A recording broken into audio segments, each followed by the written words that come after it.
Hello everyone, welcome to TICO's Bylaw Governance Webinar.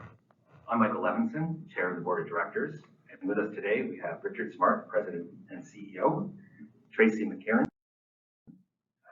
General Counsel and Corporate Secretary, and Christina Wilson, Stakeholder Relations Manager. So about today's session. Today's webinar is being recorded. A brief presentation will be provided covering our bylaw changes related to Minister's orders and other governance changes. We ask that you can turn off your cameras, and I believe your microphones are already muted, until the Q&A. Please save your questions until the end of the presentation. TICO's bylaw amendments. Bylaw number 1 is being amended to comply with Minister's orders and to make some amendments related to general governance matters. TICO's Board of Directors approved the updated bylaw on August 25th, 2023. The updated bylaw will be presented to members for confirmation at the annual general meeting on Tuesday, September 26, 2023.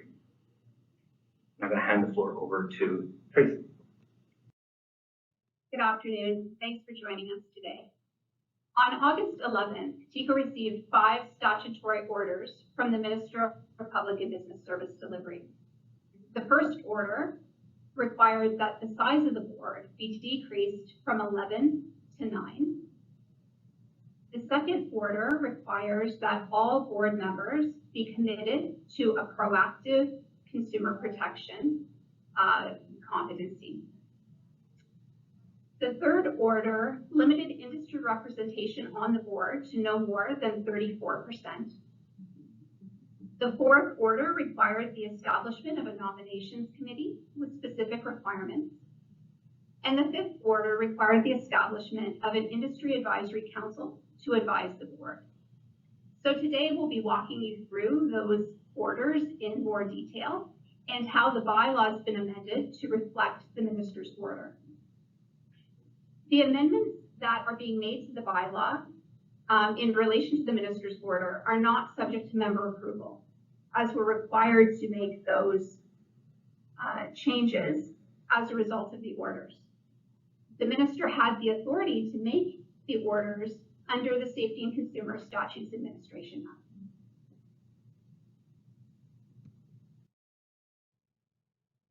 So if you're following along in your bylaw, Articles 5.03 A and B relate to the changes in board size and the maximum percentage border. So the size of the board has been decreased from 11 to 9 as required by the minister's order. Smaller boards are consistent with leading practices adopted by other comparable boards and administrative authorities. And it also enables the board to operate in a more cost-effective manner.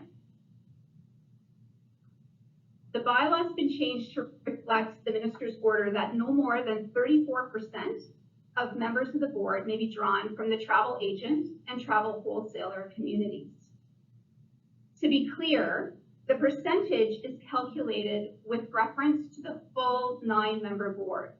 And the reason for that is you want to avoid inadvertently being offside of the requirement in the event of a vacancy on the board. If you've been following the Auditor General Value for Money audit reports on delegated authorities, those reports have been critical of industry dominance on boards of administrative authorities. And so in part, this order will help to address that issue. And the rationale for the change is to ensure that the board is composed of members with various perspectives and skills to effectively oversee travel agents and wholesalers and protect consumers.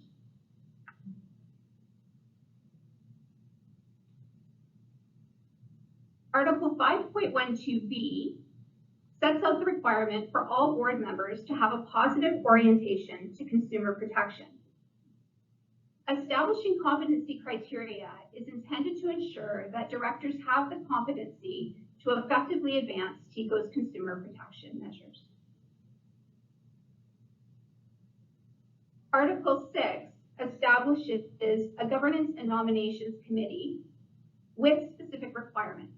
So Article 6 sets out the required composition of the nominations committee as set out in the minister's order. Provisions have also been added to reflect the rules required pursuant to the minister's order regarding the nomination of board members and the appointment or election process. So, for example, the eligibility criteria developed by the Governance and Nominations Committee for the nominations to the board shall not include a requirement that a nominee must be a member of an industry association representing the interests of travel agents or travel wholesalers. However, this does not preclude nominees from being a member of those relevant associations. There's also a prohibition against industry association naming board members. So again, the objectives of this change is to facilitate an effective board by bringing different perspectives to TICO, as well as aligning with best practices in administrative authority governance. Article 11.06 is amended to reflect the minister's order to establish an advisory council.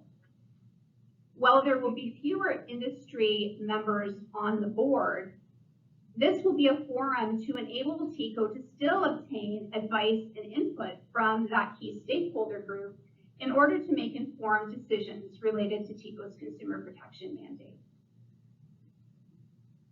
And Article 17 has been amended to add some definitions specifically that come out of the minister's orders. Those include advisory council, board, travel agent, and travel wholesaler. In addition to the changes required with respect to the minister's order, there are also some other general governance changes that we've incorporated into the bylaw. So a new provision has been added to permit member meetings to be held electronically, and a provision has been added to permit members to vote electronically at meetings. So those can be found in Article 3.121 and 3.122. The objective of the amendment is to facilitate access to meetings. As you're aware, there were temporary emergency measures that were put in place during the COVID-19 pandemic that allowed organizations to hold virtual meetings. But we wanted to ensure that the bylaw was updated to allow for that moving forward. There's also a definition of telephonic or electronic means included in the definition section related to this change. In Article 5.12c, there's an amendment to the eligibility criteria to allow board members to reside anywhere in Canada. The rationale for this change is that given advances in technology, it's easier to participate in meetings even if someone's not in the province. TICO has a number of registrants who may have officers, directors, or employees who reside outside of the province who would be ineligible for consideration for board seats with the current requirement to be a resident of Ontario. And ultimately, at the end of the day, we want to be able to recruit the best people possible for the board. Article 6.09 has been amended to adjust the elected terms to 3 years, starting at the annual meeting in 2024. So this amendment ties back to the changes in board composition. We will now have 3 elected industry positions and 3 elected public positions. And the objective will be to have 1 industry elected and 1 public elected position turning over each year. And so in 2023, in the transition year, there will be 2 industry elected positions and 3 public elected positions with staggered terms up to 3 years. And then starting in 2024, all the new individuals coming onto the board would have 3-year terms.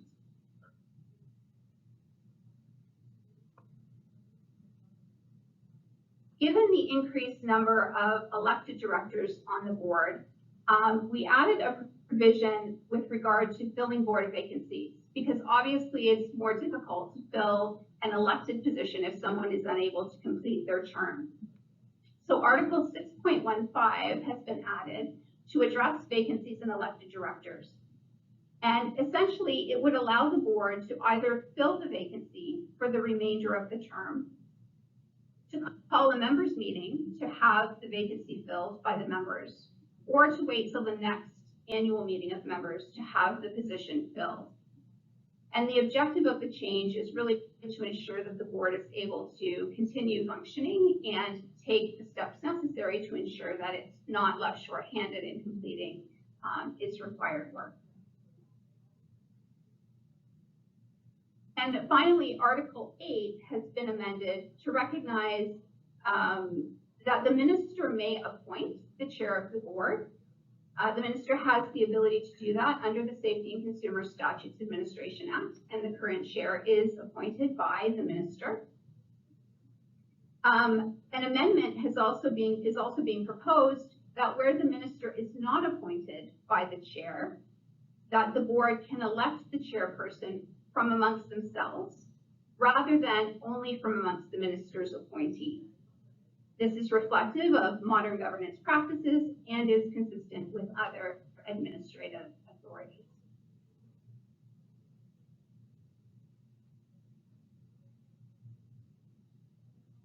So that, in a nutshell, summarizes the main changes to the bylaw. As was mentioned by Michael earlier, the updated bylaw will be presented to the members for confirmation at the annual meeting.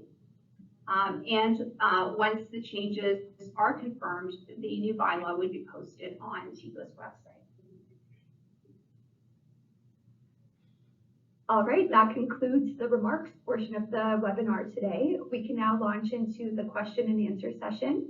If anyone does have a question, we encourage you to use the chat feature to type in your question, and we will read it out to be addressed.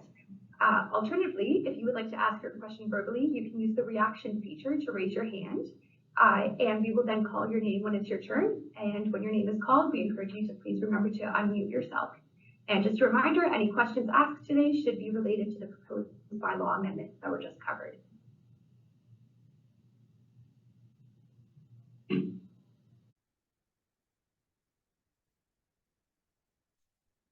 I don't see any questions coming in. So again, there is a chat feature along the bottom that you can use to type in your question, or the reaction feature where you can raise your hand to ask a question.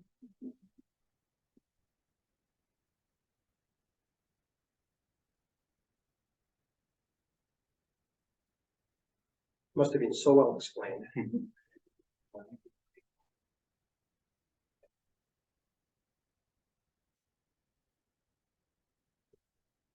All right, maybe we'll just give it one more moment in case anyone does have a question.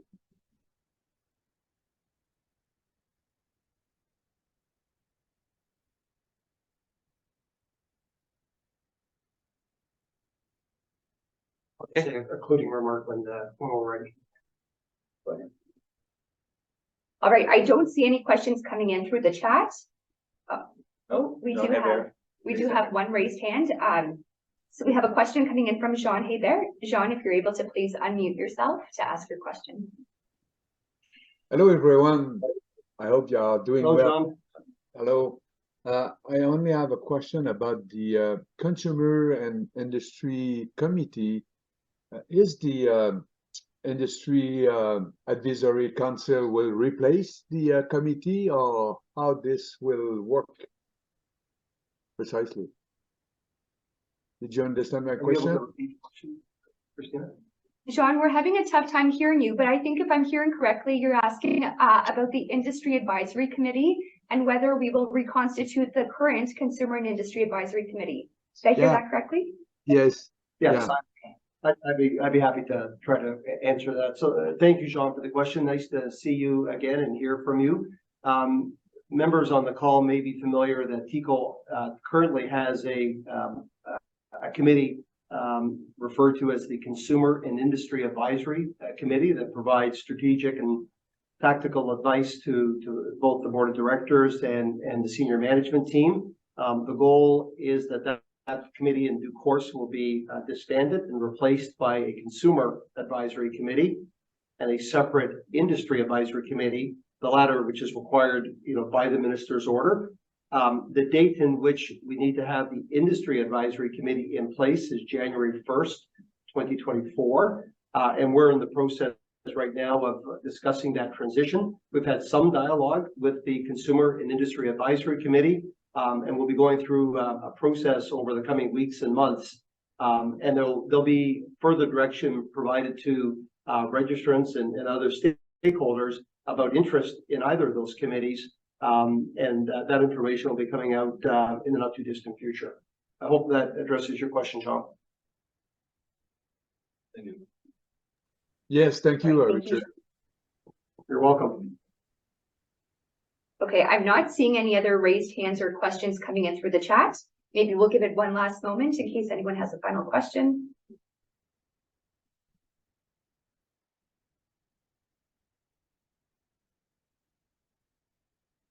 So we're good. Yeah, I don't think there's anything else.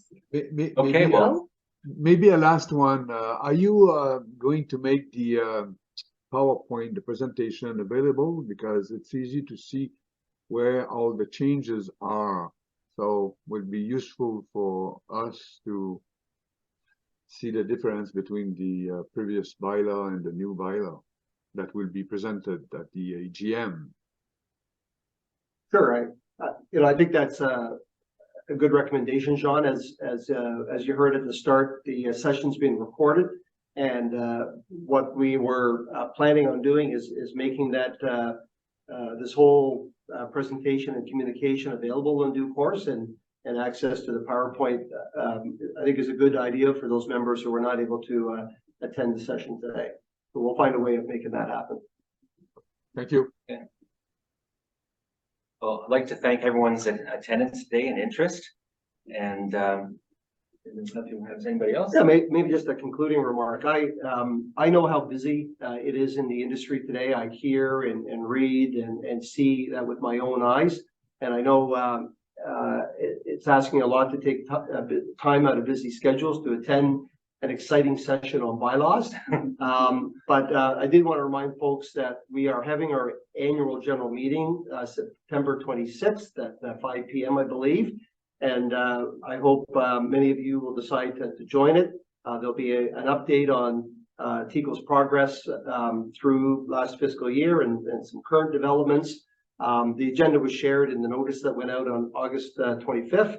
And of course, the bylaws is part of that presentation. So you're all more than welcome to join. Hope to see you there, and wish you well over the coming weeks leading up to our annual general meeting. If you do decide to attend, there's a registration process. It's described on our website. And if you've got any difficulties finding that, just reach out to TICO on our general information inbox, and we'll be sure to respond to you. Thank you, everyone. Thanks, everybody. Bye for now.